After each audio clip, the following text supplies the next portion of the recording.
Welcome to ComSpark. We are live here in Cambridge, Massachusetts at MIT, attending the Chief Data Officer Quality Symposium, where the world leaders in data have gathered. My name is Matthew Durano. I'm your guest host today. Joining me is Mark Ramsey, Chief Data and Analytics Officer from Ramsey International. How are you doing today, sir? I'm doing great. Thanks for having me. Appreciate you taking the time. So we've got a few questions lined up. I'd say let's kind of just dive right into it. Sounds good. So what happened to you? What happened that brought you into the world of data? What drew you to it? What sunk its hooks into you?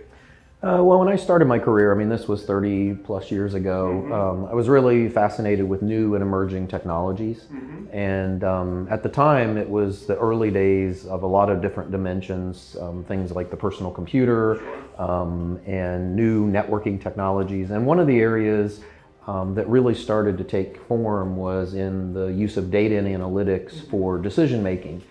Certainly when computers first started to emerge within organizations, they were used for accounting and human resources and counting things around there. And the next logical step was how to then begin to use that data to improve the decision making in the organization. And so that's really when I started to get interested in how to use data as a strategic asset for the organization. Sure. So I got to think this will register with you, especially off your comment with data and accounting. That's typically what data was viewed as, right? It's a number out of accounting. It's a characteristic within the marketing team. So I guess today, now, what does data mean to you?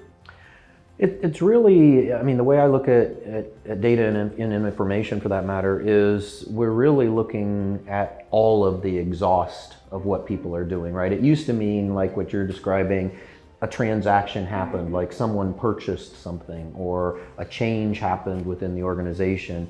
Now, a lot of the power in data is around what things people almost do, but then they change their mind. And this was something that wasn't even envisioned until, maybe even within the last 5 years of tracking information for the journey that people take before or whether or not they even do a transaction. So that's really one of the reasons why data is exploding, because it's all of that digital exhaust of what people are doing. It's every location that someone happens to be in on a cell phone. It's the searching information on web interactions. So it's extremely broad and it includes both structured and unstructured data. Sure. Now.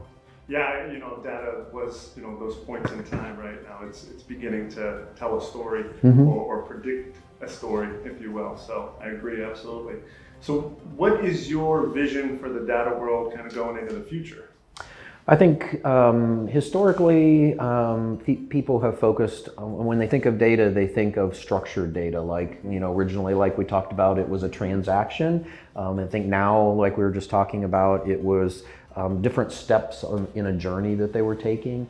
I think moving forward, there's going to be a lot more of information that's derived from broader types of data. So sort of the variety of data is continuing to increase. And you can think of things like audio files or video files. That is something that's still emerging. Certainly it's popular in the news media where people, if somebody commits a crime, they go back and they look at the video file. The analytics and the understanding of those types of data sources is really continuing to explode. So I think the key word there is really around variety. The variety of data is going to continue to increase exponentially. So a follow-up on that, I guess, what do you view some of the big, maybe top 2, top 3 challenges with so much variety in the data? I think it comes back to sifting through that to understand what is really the key pieces of information that make a difference, right? What things can lead to a better decision? So there's a number of the tire manufacturers that are now starting to put sensors in tires. And it's not just to measure tread wear, it's to measure the grip factor between the tire and the road and understand different characteristics, different driving patterns.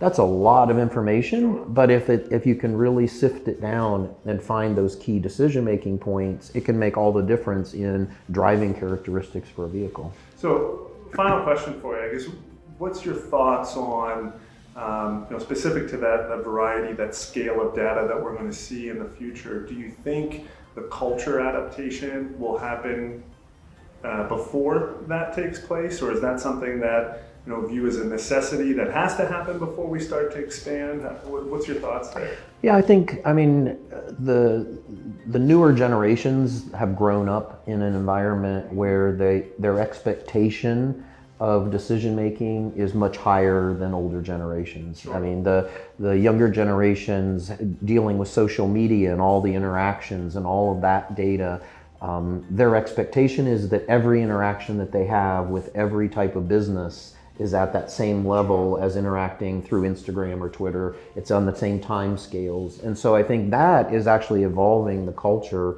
where folks are becoming a lot more acceptant of whatever information can be used to improve the interaction that we have with a company or about a product. And it has to be a lot more personalized. And I think that is a big shift in culture, but I think it's something that's well underway. Sure. Well, Mark, I greatly appreciate your insights and you taking the time to talk with me today. Yeah, it's been great to be here. Thanks for asking. Absolutely. For more information on today's interview, please visit ComSpark.tech.